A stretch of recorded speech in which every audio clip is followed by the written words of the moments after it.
Looks like we've got a pretty hefty stack of sources here, all about building good organizations. Articles, research snippets, even some pretty passionate social media posts. Seems like someone's been doing their homework. Well, gotta stay informed. But seriously, it looks like you're really trying to dig deep into this whole idea of businesses becoming a force for good. Moving beyond just profits. Yeah, it's clear from this material that you're not just looking for a few quick fixes or ethical tweaks here and there. Definitely not. You want to understand the systemic changes, what needs to happen to make organizations truly good. And what's really interesting is how much emphasis there is on this idea of shifting the underlying business ideology. Yeah, like changing the whole mindset. Exactly, and redefining what flourishing actually means, Flourishing, huh? That's a good one. both for individuals and for the organization as a whole. So, not just about the bottom line anymore. Well, the sources definitely hit hard on how the current system, the way a lot of businesses operate. Isn't it really working? Yeah, it's just not cutting it. And there's this sense that that whole shareholder-first mentality, Oh, yeah. it's actually contributing to a lot of the problems we see in the world. Like what kinds of problems? Well, one of the key takeaways is that this laser focus on shareholder value, it often leads to inequality, environmental damage. And it really prevents both the organizations and the people within them from truly flourishing. That's a good point. It's almost like the system itself is working against us. Right. And it's not just about, feeling good or having a positive work environment. This is about creating systems that allow people to reach their full potential and contribute meaningfully to society. Speaking of which, there's this one quote that really stuck with me. Something about how, for many workers, the most intelligent thing they do all day is drive to and from work. Oh, yeah. That's a provocative one, isn't it? It is. Makes you think. It does. So if that's the case, are we really designing organizations that allow people to use their talents, to actually contribute in a meaningful way? And if not, what needs to change? Well, that's the million-dollar question, right? But one of the sources, the Amsterdam script, I think it introduces this idea of the freedom to flourish framework, F2F for short. Seems to offer a more holistic approach, maybe. F2F is interesting because it's grounded in critical realism. Critical realism. So it moves beyond, just feel-good ideas and acknowledges that real change requires a transformation of the entire organizational system. The whole system. The whole thing. Okay. And it starts by looking at where an organization currently sits, which, let's be honest, is probably in that agile yellow stage. Yellow. And then it maps out how to integrate first orange, which focuses on justice and fairness. Gotcha. And then purple, which is all about holistic flourishing. So it's like a step-by-step process. More like a roadmap, I'd say. A roadmap. To move beyond just being efficient and adaptable to actually baking in fairness and purpose. Baking in fairness and purpose. I like that. So it's not just about changing mindsets then, it's about changing the systems too. Absolutely. And the sources highlight some specific areas that need to change. Like, for example, traditional performance reviews, they really come under fire. They're criticized for being ineffective, dehumanizing, and ultimately failing to capture the true value that employees bring to an organization. It's funny you mentioned that. I remember reading something in one of the sources. They actually called performance ratings the tyranny of corporate control. Yeah, there's definitely a sense that some of these well-intentioned practices are actually undermining the very things they're supposed to promote. Yeah, I see that. Makes you think, doesn't it? It does. And I think F2F would argue that we need structures in place that allow for both individual and organizational flourishing. Structures that support growth and development, not just control and compliance. That makes sense. And that brings us to another big topic. Leadership. These sources have some pretty thought-provoking things to say about what good leadership looks like in this new paradigm. There's a real pushback against the hero myth of leadership. The hero myth. That idea that one charismatic person can single-handedly solve all the problems. Ah, I see. Instead, the emphasis is on wisdom over charisma. And there's even a suggestion that our reliance on AI could be making leaders dumber. Making them dumber. How so? Well, it's a fascinating idea. It's like, if we're constantly outsourcing our thinking to algorithms, are we losing our ability to make those tough judgment calls, to really understand the nuances of human interaction and organizational dynamics? That's a really interesting point. And it speaks to a broader point that these sources keep coming back to, this idea that building good organizations isn't just about having good people, it's about having good systems. Right. It's about creating an environment where ethical behavior is supported and encouraged at every level. And that's where things start to get really practical. The sources offer some concrete examples of what this looks like in action. For instance, alternative governance models like sociocracy or holacracy. Okay, those are new ones. They're presented as ways to distribute authority and empower employees. So less about command and control, more about collaboration and shared decision-making. Exactly. It's about moving away from those traditional top-down hierarchies. It seems like these models could address some of the issues of power and inequality that the sources highlight. Right. And it's not just about changing the structure, it's about shifting the underlying ideology as well. All right, so we've laid out some of the problems with the current way of doing things, but we've also started to explore some potential solutions, some alternative approaches. Where do we go from here? Well, let's shift gears a bit and look at how these ideas translate into real-world examples. We'll see how some companies are already putting these principles into practice, Good. and we'll explore some of the challenges and opportunities they're facing. So picking up on that idea of real-world examples, Okay. one company that keeps coming up in these sources is Patagonia. Patagonia, right? They are often cited as a model for how to integrate ethical practices and sustainability into a successful business. Yeah, Patagonia. They're known for their commitment to, environmental and social responsibility. Mm-hmm. But how does that actually translate into the day-to-day operations of their business? What are they actually doing differently? Well, for one thing, they've really embedded their values into every aspect of their business. Okay. From sourcing materials to manufacturing products to treating their employees. Really going all in. Yeah, and they're a certified B Corporation, B Corp. I've heard of that. which means they meet rigorous standards of social and environmental performance, accountability, and transparency. So that's something companies can pursue if they want to demonstrate their commitment to these principles, like a stamp of approval, sort of. Exactly. Okay. It's a way for businesses to measure and improve their social and environmental impact. So it goes beyond just making a profit.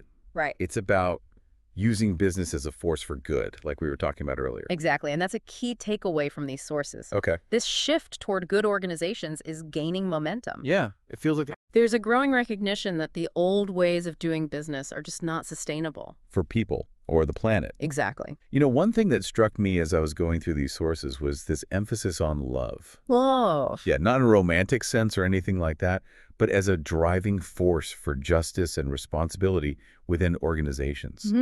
Okay. It sounds a bit unconventional, to say the least. It might sound unusual in a business context, sure. Yeah. But these sources really suggest that love, in the sense of genuine care for people and the planet, it's actually essential for creating truly good organizations. So it's about moving beyond self-interest, Right. embracing a deeper sense of purpose. And I think that ties back to the idea of flourishing we talked about earlier. Right. If people feel cared for and valued, they're more likely to thrive, both individually and collectively. Okay, so we've talked about changing mindsets, changing systems, and now we're bringing love into the equation. Yeah. It's a lot to process. So where do we actually begin to put all this into practice? The sources are full of critiques of the status quo, but what are some concrete steps organizations can take to start this transformation? Well, one key area to focus on is people management. Okay.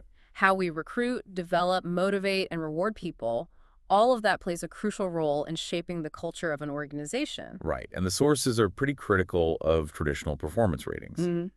They argue that those systems often demotivate employees and fail to capture the true value they bring to the table. And there's a strong argument for moving away from individual variable pay structures as well. Variable pay, meaning bonuses and commissions and things like that. Exactly. Yeah. Okay. The research suggests that this type of compensation, it can actually undermine intrinsic motivation and even encourage unethical behavior. That's interesting.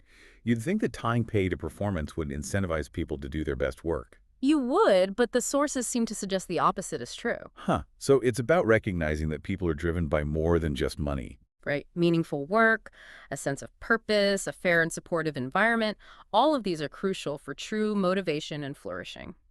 So if we're not relying on those traditional performance metrics and pay structures, how do we ensure accountability and encourage people to contribute their best? That's where things get interesting. The sources point to the need for a more holistic approach to performance management. Holistic, okay. One that takes into account not just individual outputs, but also the overall impact on the organization and its stakeholders. Stakeholders, Mhm. meaning not just shareholders, but employees, customers, the community, the environment. Everyone who's affected by the organization's actions. So it's about shifting from a narrow focus on profit to a broader understanding of value creation. Exactly. Okay, I'm starting to see how all these pieces fit together. Yeah. It's not just about tweaking a few things around the edges.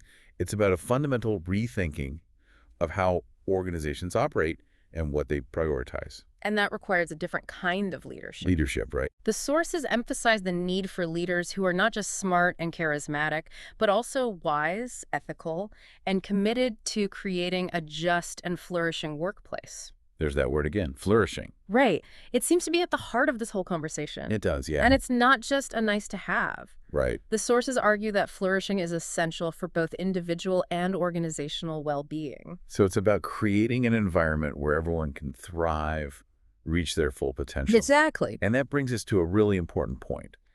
The role of ethics in all of this. Ethics, yeah. That's a big topic. It is. Where do we even begin? Well, the sources highlight a few key ethical frameworks that can guide organizations in this transformation. Okay. Utilitarianism, for example, focuses on maximizing overall happiness and well-being. So like a cost-benefit analysis, weighing the potential harms and benefits of different actions. Yeah, in a way, but utilitarianism is just one framework. Right. Another one that comes up is virtue ethics, which emphasizes the importance of cultivating good character. Good character. And making decisions based on principles like honesty, fairness, and compassion. Seems like these different ethical frameworks could lead to very different decisions, different outcomes. They can, and that's why it's so important for organizations to be really intentional about the ethical principles they're using to guide their actions. So it's not just about doing things differently, it's about thinking differently. Absolutely. And it's about having the courage to challenge assumptions and experiment with new ways of working. All of this is really fascinating, but it can also feel a bit overwhelming. I can understand that. What are some practical steps organizations can take to start integrating these ideas? Where do we start? Well, one thing organizations can do is to start by clearly articulating their purpose. Purpose, okay. Not just, a catchy mission statement, Right. but a deep and genuine commitment to creating value for all stakeholders. So it's about asking, why does this organization exist? What is its unique contribution to the world? How can it use its resources and capabilities to make a positive difference? Exactly, and it's not enough to just talk about purpose. Right. It needs to be embedded in everything the organization does, from its governance structures to its people management practices to its products and services. Walking the talk. Exactly, and it's about being transparent and accountable. Accountable to whom? Or to what? Well, good organizations need to be open about their impact on the world and be willing to be held accountable for their actions. So being transparent about their supply chains, their environmental footprint, their social impact, the whole picture. The whole picture, yeah. And it also means creating mechanisms for stakeholders to hold them accountable. Like what kinds of mechanisms? Whether through independent audits, employee feedback, community engagement, things like that. So it sounds like building a good organization is a continuous process of learning, adapting, and striving to do better. It is. There's no finish line, is there? It's a journey, not a destination. Right. And it's a journey that requires courage, compassion, and a willingness to challenge the status quo. Well, we've covered a lot of ground here. We have from critiques of the current system to potential solutions, real-world examples. What are some key takeaways you'd like listeners to leave with? I think one of the most important takeaways is that this transformation towards good organizations is not just about doing the right thing, it's also about doing things differently. So embracing innovation, experimentation, Mm-hmm. finding new and better ways of working. Right. And it's about recognizing that we need new metrics, new frameworks that go beyond those traditional measures of financial success. Exactly. We need to start measuring what truly matters: social, environmental, and human well-being. And that brings us to another key takeaway. Okay. This is a collective effort. Collective effort. We need businesses, governments, NGOs, individuals all working together to create a more just and sustainable world. So the sources we've discussed today, they really highlight the power of collaboration and the importance of building a movement of people committed to creating a better world of work. So as we wrap up this part of our deep dive, what's one question you'd like listeners to ponder? That's a great question. I think a thought-provoking question to consider is, what does flourishing look like in your own work or organization? Okay. And what steps can you take, even small ones, to move closer to that vision? That's a really good question. And as we wrap up our deep dive here, it feels like we've explored a whole new landscape of ideas. It's exciting, but it's also a bit daunting, you know? I understand that. Like, where do we even begin to put all of this into practice? Well, one of the most powerful takeaways from these sources is that we need to shift our focus. Really? From treating people as resources to recognizing their inherent value as human beings. Right. And that has huge implications for how we approach work and organize ourselves. You mentioned people management earlier, and there's some pretty radical stuff in these sources about how organizations should compensate employees, like really radical. One source actually advocates for paying employees the highest possible wages at any given moment. Wow. That's a pretty bold statement. It is. It challenges that conventional business thinking. Instead of viewing labor costs as something to minimize, what if we saw fair wages as an investment in human well-being and a way to build a more just society? That's a pretty big shift in perspective. Yeah. And it connects to another idea that comes up, fixing the wage-to-profit ratio. It's about ensuring that workers get a fair share of the value they create. Exactly. Rebalancing the scales. Right. We've seen how the current system often disproportionately rewards capital over labor. Yeah. And this idea of a fixed wage-to-profit ratio suggests a more equitable way to distribute the benefits of economic activity. It seems like a lot of these ideas are really challenging the very foundation of how we think about business and its role in society. It's not just about tweaking the existing system. It's about reimagining it. It is, and that requires a different kind of leadership. Right. We talked earlier about the need for wisdom over charisma. But these sources go deeper than that, don't they? They do. They highlight the importance of leaders who embody virtues like integrity, empathy, courage. There's this one quote that really stood out to me. The last thing we need is narcissistic fools who think they know better than everybody else in positions of great power. Oof. Pretty stark warning there. It is. So it's not about finding a single hero to save the day. Yeah. It's about cultivating a culture of leadership throughout the organization. Exactly. And that ties back to the importance of creating those systems and structures that support ethical behavior and promote a sense of shared responsibility. It's about building a culture where everyone feels empowered to lead and contribute their best. I'm starting to see how all these threads kind of weave together. Rethinking how we manage people, how we define success, how we approach leadership. It's a pretty radical departure from business as usual. It is, but as we've seen from these sources, it's a necessary transformation if we want to build organizations that are truly good. Good for people, good for communities, good for the planet. So where do we go from here? How do we translate these big ideas into action? It feels like a lot to take on. One practical step is to start asking some really fundamental questions about our own work and organizations. Like what? What is our purpose? What are our values? Are our systems actually aligned with our aspirations? It's about taking a step back, reflecting on our current reality, and then having the courage to imagine something different, something better. It might feel overwhelming at first, but the sources remind us that even small changes can make a difference. Yeah. Every step we take towards building a more just and flourishing workplace, it's a step in the right direction. This has been an incredibly thought-provoking deep dive. We've covered so much ground, from critiques of the status quo to, these inspiring visions of what's possible. It has been a fascinating journey. It has. And I want to thank you for sharing your insights and helping us unpack these complex and honestly really important topics. It's been a pleasure. And to our listeners, we hope this deep dive has sparked some new ideas for you. Maybe inspired you to think differently about the role of business in creating a better world. Thank you for joining us. And until next time.